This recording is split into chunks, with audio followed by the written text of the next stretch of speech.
Here we are. We're on the set of The Vampire Diaries with Mr. Ian Somerhalder. How are you, sir? We are in a 1920s speakeasy. It's a very sexy new set. It's beautiful new set, man. This is, I mean, you can't tell because it's not lit and dressed properly, but it's pretty awesome. So I was actually really bummed I didn't get to be in the 1920s stuff. Well, I was going to ask you, we know we're going back to the 1920s with Stefan, and have you put any thought into sort of what Damon was up to during that decade and a half? Yes. Or decade and a half, century and a half? You know,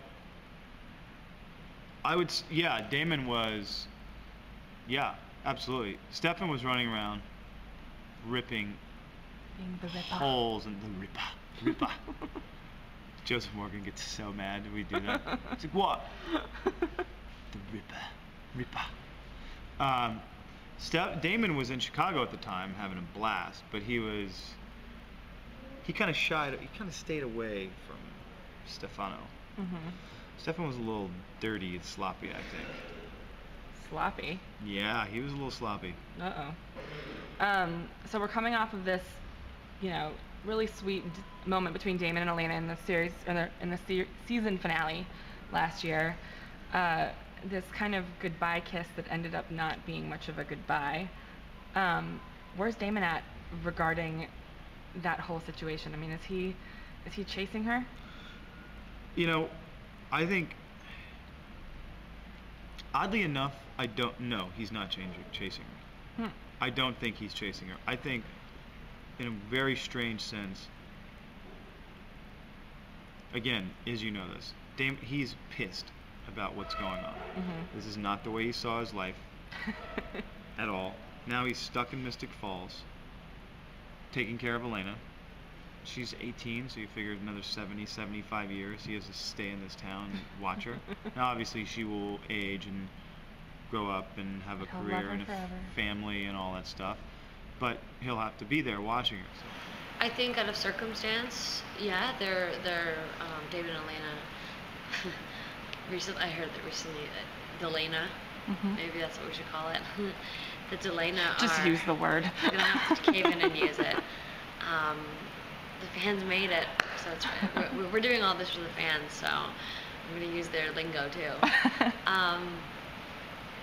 Delana have decided to form a truce and team together for the greater good and find Stefan, but they're also finding out about what kind of person Stefan is together, and he's her shoulder to cry on, and he's there for her for the first time. It's kind of weird. It's kind of like the roles have reversed. Damon is becoming more like Stefan and vice versa, and he's rising to the occasion, which is really sweet and nice. The cool thing, it's very compartmentalized. Stefan and Klaus are together with Rebecca, and then Damon and Elena are spending a ton of time together, and I think it's cool. There's a different dynamic. Elena's growing up. She's becoming a stronger woman. And she's old enough to vote. And she's old enough to vote. And do plenty of other things. You know, she's old enough to vote. She's old enough to go to war for her country. She's not old enough to buy beer. She's not really old enough for Damon either. She's only 150 years younger than Damon, okay? It's not that big of a deal. Are they roommates? Is she still living in the Salvatore mansion? She's back at Shea Gilbert. Shea Gilbert.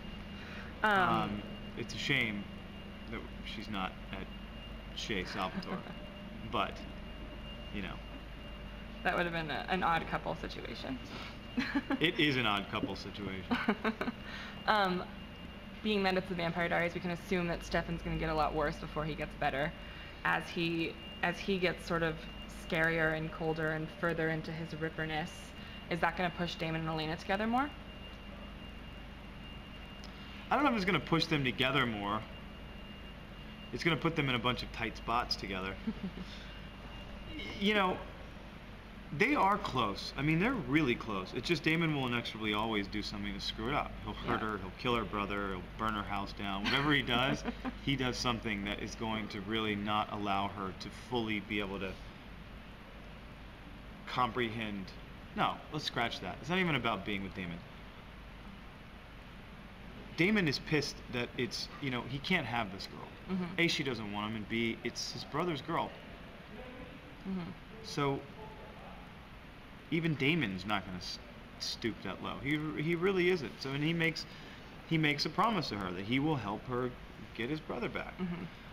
And so, but it's great that they do get to spend time together, because I think that Damon gives Elena things maybe that Stefan doesn't necessarily. He makes her smile. It's great to see Elena smile.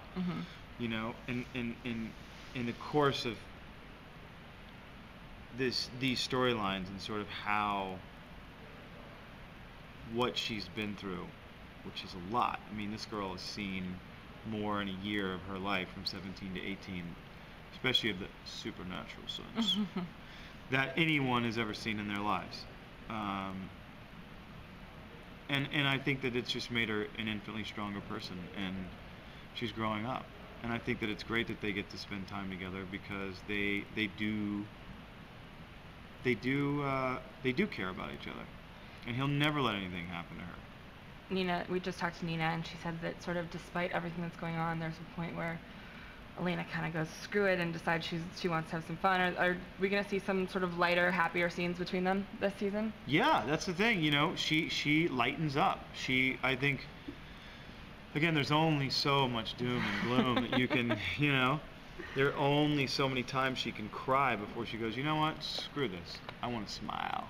Last season, Damon's arc was very much about, like, being a better man for Elena, and in the finale, she said that she loved him just as he was, or liked him just as he was.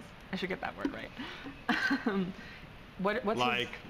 What's his journey like this year? I mean, is he killing people again? Is he trying to be right? He wants to kill people. I mean, he's not this hero guy that he's supposed to be. He doesn't know how to be that guy. He's the guy, you know, when he kills someone, and Elena says, you know, Damon, you can't do that. He says, I know, but I don't know. This isn't my shtick, man. I mean, I don't, seriously, this isn't my thing. So he doesn't want to be this hero. He never is going to be this hero. If he commits a selfless act, and it's to protect Elena, it doesn't make him, you know, a worldwide hero.